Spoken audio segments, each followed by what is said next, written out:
Well, my name is Rob Hicks. I'm the park interpreter on the Rosa Plateau Ecological Reserve, which means it's my job to share the stories of this place with visitors.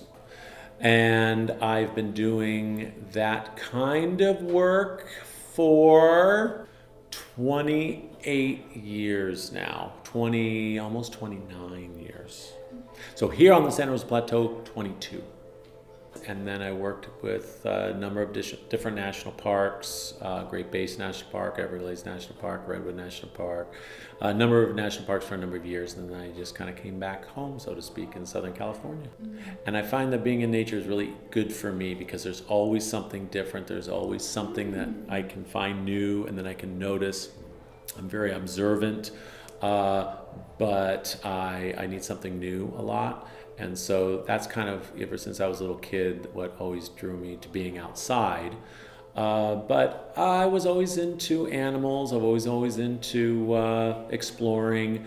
And as I grew older, I really enjoyed sharing the stories of those things that I was most interested in, like animals and plants and things. And so this position of interpreter really kind of fit those two together, with liking to be outside, but at the same time liking to share it with visitors and people that were kind of curious, as I always was, about the outdoors. The reserve is about 9,000 acres of a much larger plateau. So we're now at the southern end of the Santa Ana Mountains. It's just a flat part of the Santa Ana Mountains.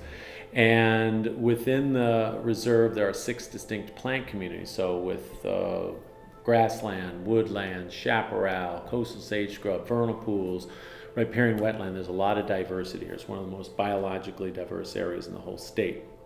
So it's a real rich tapestry of life. People have been here for thousands of years, Native Americans, of course. More recently, you had European immigrants coming in and ranching the property. You had this as a Mexican land grant starting in 1846. So in the photo behind me, you've got the oldest building in Riverside County.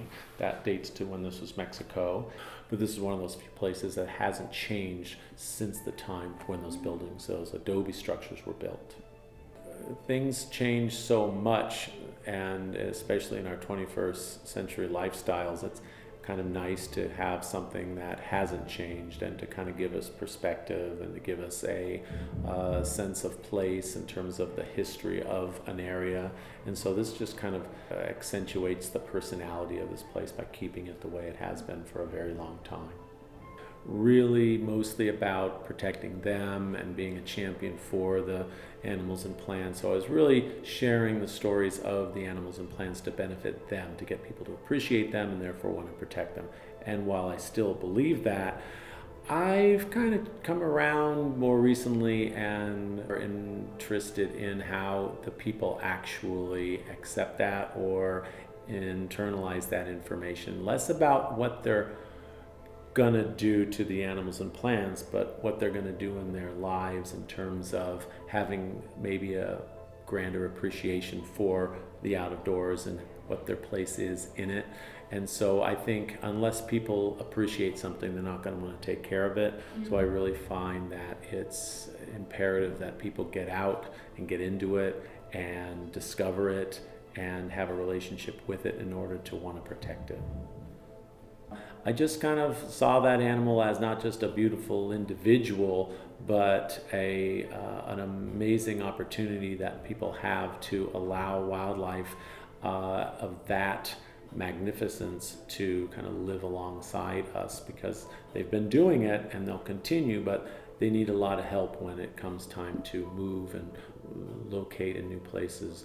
It kind of saw it through a lot of lenses in terms of the future and what kind of power we really have as humans to make decisions that impact a lot of things and people into the future.